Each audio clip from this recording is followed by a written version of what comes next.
जब हम गाढ़ निद्रा में होते हैं तो जो हम सोचकर सो रहे होते हैं और जब जगते हैं तो पूरा समय उसी में माना जाता है। ध्यान रखना, ये सिद्धांत है। जैसे सोते हुए राधा राधा राधा, फिर जब जगे तो निश्चित देखना उस समय चलेगा राधा राधा राधा। तो आपका जितना समय नींद में गया वो सब भजन माना जाएगा। निद्रा समाधि स्थिति, जो समाधिस्थ महापुरुषों को लाभ मिलता है वही भक्त को निद्रा में भी प्राप्त हो जाता है। क्यों? वो अपने इष्ट में सोता है, इष्ट में जगता है, इष्ट में विचरता है, इष्ट में व्यवहार करता है।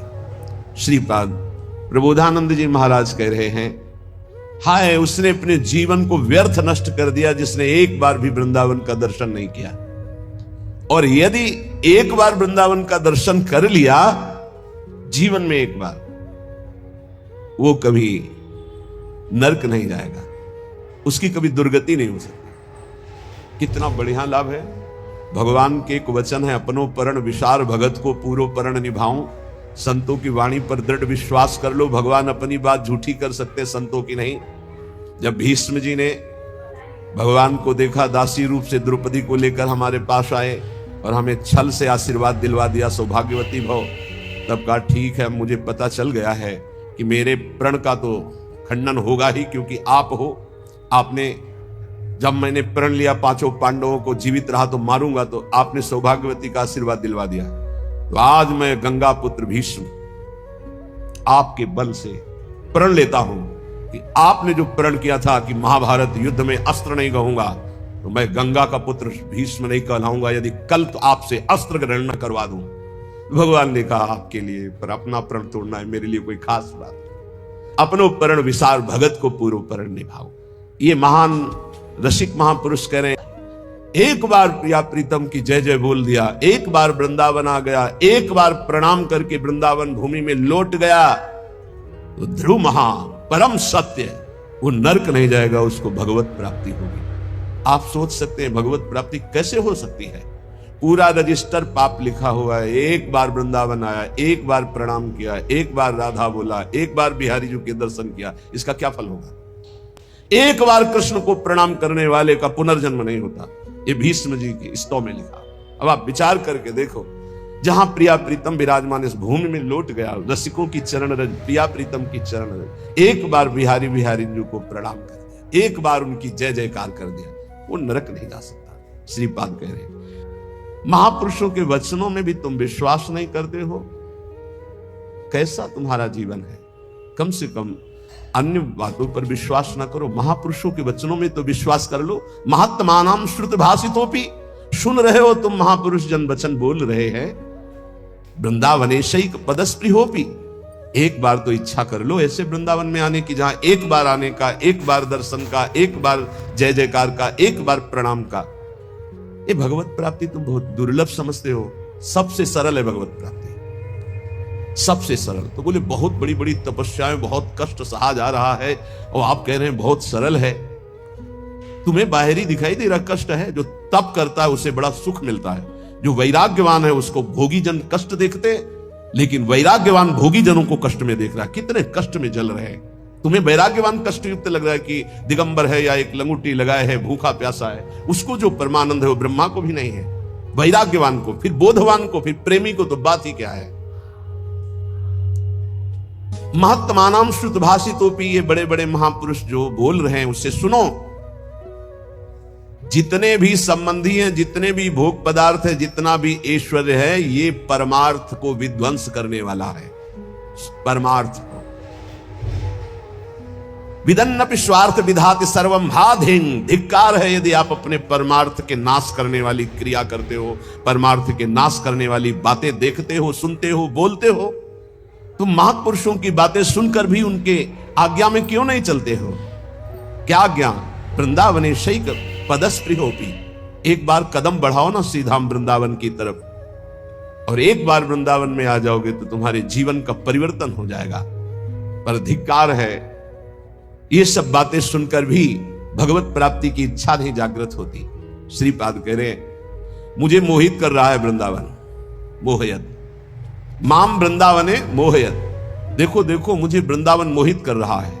कैसा दिव्य वृंदावन प्रकाशित हुआ, दिव्यानेक विचित्र पुष्प फलवद वल्ली तरुणाम तति, कितने सुंदर सुंदर वृक्षों में कैसी लताएं लिपटी हुई, सुंदर रंग बिरंगे फूल और इतने सुगंधित दिव्य दिव्य अनेक विचित्र लताएं, वृक्षों का आलिंगन किए हुए दिव्य दिव्य पुष्पों के गुच्छे। भावना करो, ऐसी सौरभ भंवरे मतवाले होकर के गुंजार कर रहे हैं, रसीले फल लगे हुए हैं और दिव्य दिव्य अनेक मोरों के झुंड उन वृक्षों के नीचे नृत्य कर रहे हैं और शाखाओं पे बैठी हुई कोकिला गान कर रही हैं। शुक शाखा जो सुख आदि हैं पक्षी, वो ऐसे आनंद उन्मत्त होकर के गान कर रहे हैं मानो राग रागिनियां मूर्तिमान बैठी हो। शुक शारिका दिव्य अनेक अनेक हंस कलरव कर रहे, दिव्य सरोवर, दिव्य नदियां, दिव्य पर्वत, कैसी नवीन नवीन कुंजे और स्वर्णिम कांतिमयी रत्न जटित वृंदावन की भूमि, इसने मुझे मोहित कर लिया। मेरा मन विस्मृत अवस्था को, देहातीत अवस्था को प्राप्त हो रहा है।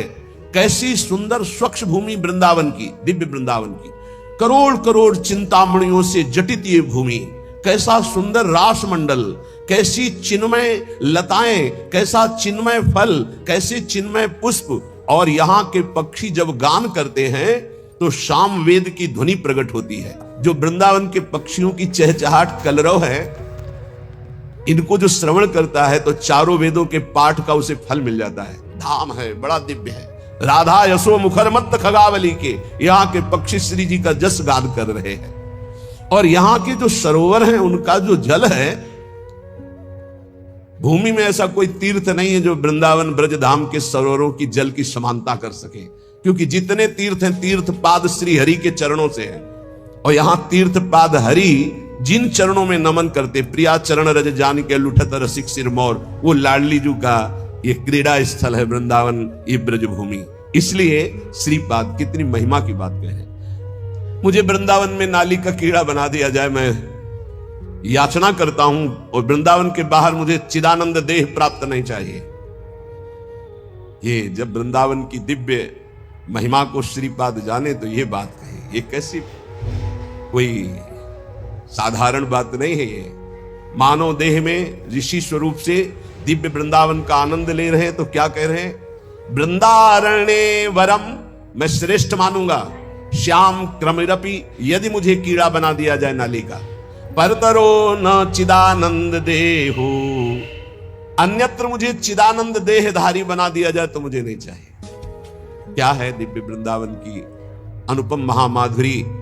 श्री भट्ट देवाचार्य जी कह रहे हैं, यदि वृंदावन के बाहर मुझे हरि भी मिले तो मैं आंख उठा के नहीं देखूंगा। ए भाई, वृंदावन के बाहर हरि भी हो तो आंख मत लड़ाना, मत आंख उठा के देखना, क्योंकि वृंदावन के बाहर होते हुए चतुर्भुज नारायण रूप हो गए। यही ब्रह्महृद अक्रूर घाट से बाहर होते ही प्रभु का स्वरूप, चतुर्भुज स्वरूप भगवान का अद्भुत वैभव प्रकाशित हो गया।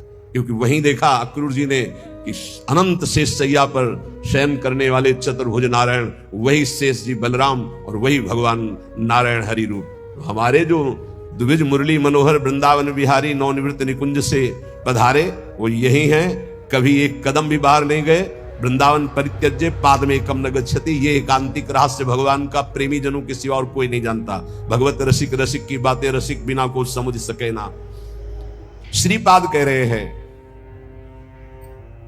जहां श्री भट्ट देवाचार्य जी कह रहे धूल धूसर तन, बस ये सबसे बड़ी उपलब्धि है। वृंदावन की रज शरीर में लगी हो और प्राण छूट रहे हो राधा राधा राधा, तो वो बात बनेगी जो बड़े बड़े योग साधना से नहीं बनती। इसीलिए कह रहे आंख उठा के बाहर मत देखो, धैर्य पूर्वक समय काट लो, इसी रज में प्राण त्याग दो। वृंदावन में नाली का कीड़ा बनकर रहना चाहूंगा, बाहर चिदानंद रूप नहीं धारण करना चाहूंगा। वृंदावन में बहुत दरिद्र गरीब बनकर रहना चाहूंगा, लेकिन बाहर विभूति संपन्न होकर महावैभवशाली नहीं रहना चाहूंगा। शून्योपि श्यामि श्री हरि भजन लवेनाति तुच्छार्थ मात्रे, लुब्धो नान्यत्र गोपी जन रमण पदाम्भोज दीक्षा सुखेपि। गजब कर दिया। वृंदावन में एक सेकेंड के लिए भी भजन ना हो तो मुझे कोई परवाह नहीं। लव शून्यम, शून्य विश्यामी हरि भजन लवे नाति, एक क्षण पूरे जीवन भजन ना हो तो मुझे कोई परवाह नहीं। काफी अच्छा लग रहा होगा, नहीं लग यही समस्या है। इन महापुरुषों के हृदय की बात को समझना थोड़ा कठिन है।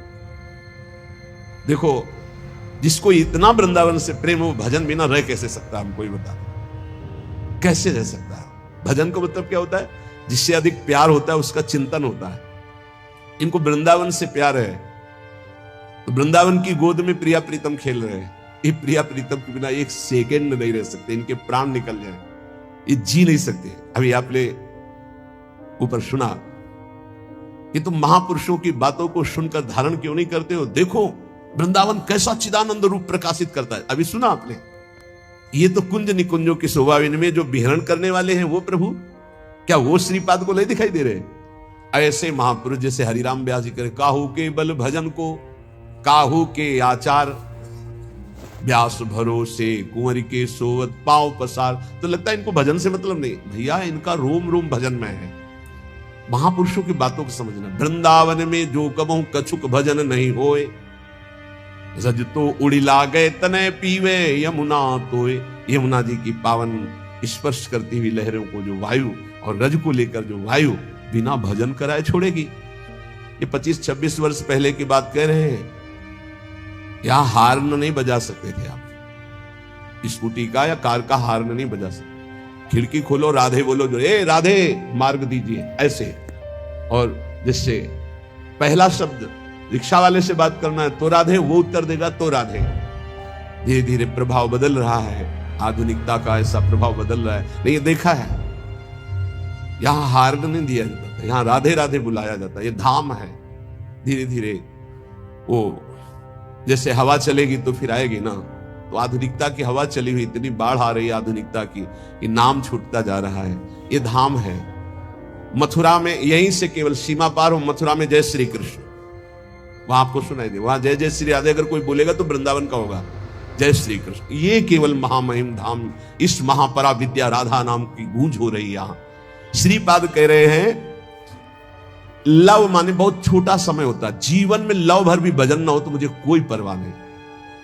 इसका मतलब समझ रहे हो? वृंदावन वासी का वास ही बहुत बड़ा भजन हो जाता है। भजन के 4 अंग हैं, नाम रूप लीला धाम। रूप का चिंतन नहीं हो रहा, नाम जप नहीं हो रहा, लीला चिंतन नहीं